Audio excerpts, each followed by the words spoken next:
களமாட நாள் குறித்திருக்கிறார் எங்கள் தலைவர். கயவர்களை விரட்டுவதற்கு நாள் குறித்திருக்கிறார். ஒரு யுத்த களத்தில் நாங்கள் தயாராகி கொண்டிருக்கிறோம். அது ஜனநாயக போர் என்று எங்கள் தலைவர் கொள்ளைவாதிகளுக்கும் எங்களை போன்ற கொள்கைவாதிகளுக்கும் இடையே நடைபெற இருக்கிற இந்த போர் ஒரு உக்கிர போர் என்பதை உணர்த்தி இருக்கிறார். ஆகையால் லட்சக்கணக்கான தொண்டர்கள் மட்டுமல்ல, கோடிக்கணக்கான மக்கள் எங்களை ஆட்சி கட்டிலில் அமர்வதற்கு எங்கள் தலைவரை தேர்வு செய்ய காத்திருக்கிறார்கள். ஆகையால் லட்சக்கணக்கான பொறுப்பாளர்கள் கிராமங்களில் பயணிக்க தொடங்குகிறோம். எங்கள் தலைவர் நேர்மையான பாதையில், உறுதியான பாதையில், மக்களுக்கு உண்மையான பாதையில் செல்ல வேண்டும் என்று உத்தரவிட்டிருக்கிறார். எங்கள் தலைவரின் கொள்கைகளை கடைக்கோடி கிராமத்திற்கும் கொண்டு செல்லுகிற பொறுப்பினை லட்சோப லட்சம் தொண்டர்களிடம் ஒப்படைத்திருக்கிறார். அன்றாடங்காட்சி மக்களை அரசியல் படுத்துவதற்கு ஆயத்தமாகிற கூட்டத்தை உருவாக்கியிருக்கிறார்.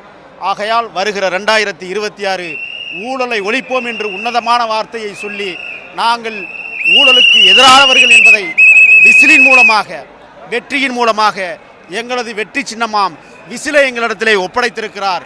எளிய மக்களிடம் விசிலை கொண்டு போய் சேர்ப்பதற்கான களத்தை தொடங்கியிருக்கிறோம். ஆகையால் களம் கடுமையாக இருக்கிறது. நிச்சயமாக எங்கள் தலைவரின் கரத்தில் முதல்வர் என்கிற பதவியை கொடுத்து அழகு பார்க்க தயாராகிறோம். அழுத்தம் இருக்குது, ஆனா எங்களுக்கு இல்ல, மக்களுக்கு தான் அழுத்தம் இருக்குது. ஒற்றுமையா செயல்படும். அது எப்படி பாக்குறீங்க?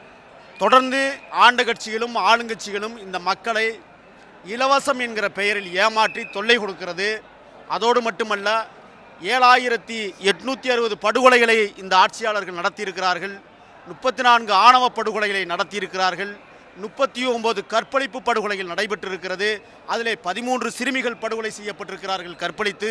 ஆக மக்களை சிதைக்கிற அரசுகளாக, மக்களை ஏமாற்றுகிற அரசாக, மக்களுக்கு எதிரான அரசாக, இன்னும் சொல்லப்போனால் குறிப்பாக மகளிருக்கு எதிரான அரசாக இந்த அரசு இருக்கிறது என்பதை எங்கள் தலைவர் உன்னதமாக சொல்லியிருக்கிறார். அவர்களை விரட்டுவது எங்களுடைய கடமை. இந்த ஆட்சியாளர்களை ஒழித்தே கட்டுவோம் என்பதை உறுதியெடுத்திருக்கிறோம். முகில் வீரப்பனார், மாநில செய்தி தொடர்பாளர், தமிழக வெற்றி கழகம்.